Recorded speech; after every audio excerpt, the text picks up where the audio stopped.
జై మాతాకి జై గురుదేవ. లలిత సహస్రనామ స్తోత్రము నామము 741. 6 అక్షరముల నామం. ఈ నామంతో అమ్మవారికి నమస్కరించేటప్పుడు రంభాది వందిత ఆయన మహాన్ చెప్పాలి. రంభ మొదలైన అప్సర స్త్రీల చేత వందిత పూజింపబడుతున్నది. రంభ, ఊర్వశి, తిలోత్తమ, మేనక మొదలైన వాళ్ళందరినీ అప్సర స్త్రీలు అంటారు. వీళ్ళు సంగీతంలోను నృత్యంలోనూ బాగా ప్రసిద్ధులు.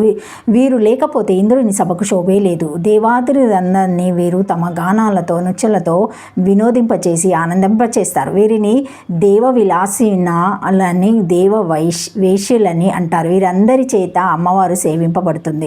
మంత్రశాస్త్రంలో అప్సర స్త్రీలచే అనుశాసికాక్షరాలు జా, ఈ, నా, నా, మా ఈ 5 అక్షరాలను అనునాసికాలు అంటారు. వీటిని ముక్కు సహకారంతో పలకాలి, అందుకని వీటిని అనునాసికలు అన్నారు. సంగీతంలో కానీ మాట్లాడేటప్పుడు కానీ ఈ అనునాసికల ప్రమేయం లేకపోతే ఆ సంగీతము శ్రావ్యంగా ముందుకు సాగదు.